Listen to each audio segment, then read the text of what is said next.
Today has just been incredibly busy. It's just trade after trade after trade and transaction after transaction. It's been absolutely insane. And we had someone come in with a once-in-a-lifetime storage unit score. I cannot believe it. They had no idea what they had.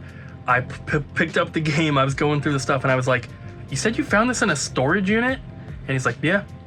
And I was like, well, you scored. This is that gigantic trade. We got a couple things here, some stuff here, and then all these totes. And here's a little hint as to what the game might be. But for now, we can't just give away the cool stuff right at the beginning of the video. No. So instead, we'll look at a Japanese I almost said a Plu. A Pluto? I was gonna say blue PS2, so I said Plu. I just like to. I like to be snappy. It's the Pluto Special Edition. Yeah. Yeah, the Pluto Blue. Needs a new thumbstick right there, but yeah. Other than that, not too pretty. But console's a little scratched up, but what can you do? It's cool. Bit.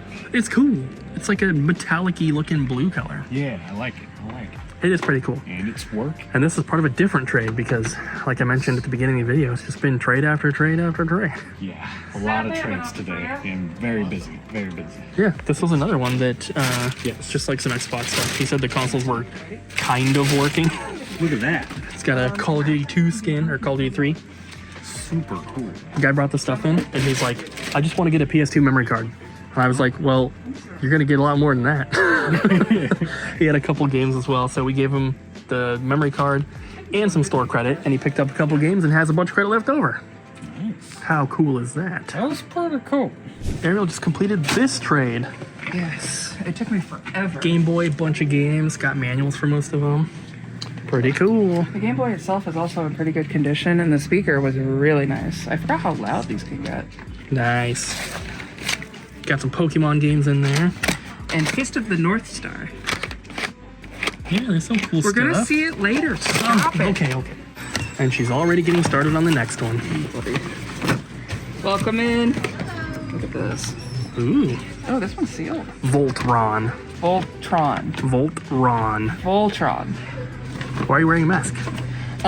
So I'm not sick, but I have a roommate who is, and my girlfriend woke up this morning with a little cough. So I was like, cool, if I'm getting sick, I'm not getting you sick. Yeah, probably. Stay back. Idea. Stay back. But Still working on inventory, I see. Are you having fun yet? No. I was never having fun. Somebody was asking, they were thinking that maybe it works a different way than it did, but they're like, if the system says you have 100 PS4 games, but you only count, 98, what do you do?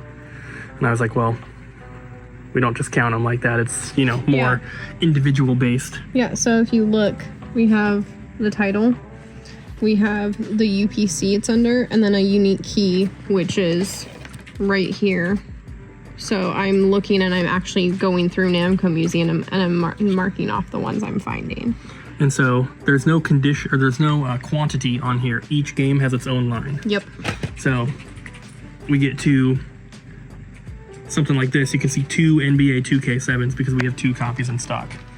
So it takes quite some time. Yeah, I got to Namco Museum. We already did DVD and Blu-ray, which that was Pretty good. tough. So. But some of these, I'm sure it's like, like NCAA football, there's like a bunch of them. Mm-hmm. Or NBA Live. Oh yeah. Have you done Mario Bros. Duck Hunt yet? No, we have not done the NES. Oh no, wait. We did NES, and I told Colton he could skip it because half of them are boxed up somewhere in the back room. Because we have like 180 copies. We have too many, but we keep buying them. I love buying them. I know you do. All right, I'll finally show you guys the rare game that came in the stuff. So obviously we have 3 totes full of things here. There's lots of games.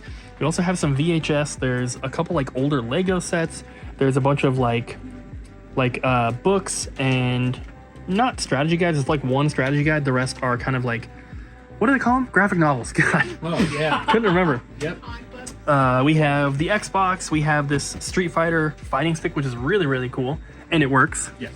There's a Japanese GameCube in here in the box, but unfortunately that does not work. And these Dreamcast the fight stick and the steering wheel do not work. We're far away, Ryan. No! Jesse, blur those out just in case. But those don't work.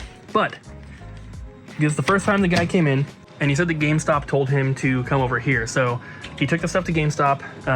It was a gigantic tote. I've never seen a tote that size. You know, like the big ones? Big enough to fit a body. It probably was big enough.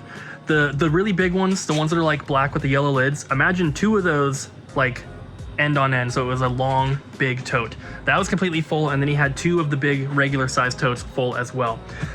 So we're going through, and I'm just kind of separating it out because obviously we can't just take everything. There were a few things we were passing on. And I was going through, and like there's some good stuff, but nothing like insane. But there's stuff like this, like the Xenoblade Chronicles X Special Edition for Wii U, but the box is like kind of destroyed. There's a few things like that where there's like cool collector's editions, but the boxes are ruined. And I'm going through, and then I see a big stack of Super Famicom games, even though there's no Super Famicom console. There's a Japanese GameCube console, but no GameCube games at all. So it's a weird mix, you know, mishmash of stuff. But right at the bottom of all of these Super Famicom games, I see 3 Super Nintendo games. And I'm like, oh, cool. Michael Jordan, Chaos in the Windy City.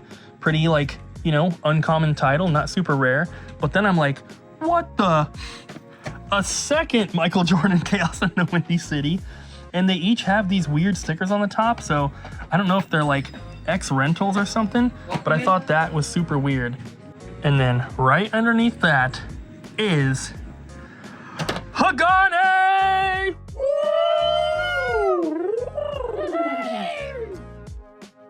Very rare game. If you guys did not know, this is about a $900 to $1,000 game, depending on condition. And it's not perfect. At least from the outside, it does not look like a bootleg at all. No. It's got a little bit of damage on the label, but it's not too bad. It's actually pretty good overall. Cooper likes me better than you. Ariel got to hold it. Now, we're gonna pop it open. Ooh. Just like I did with my Game Boy. No Game Boys. Why do you have a Game Boy in your pocket? I bought it. Is that a Game Boy Pocket? Yeah, in my pocket.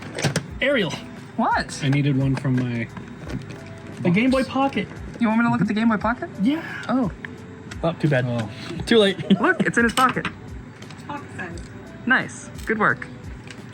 Oh, wait, that was totally sideways. Doesn't matter. No! It looks good.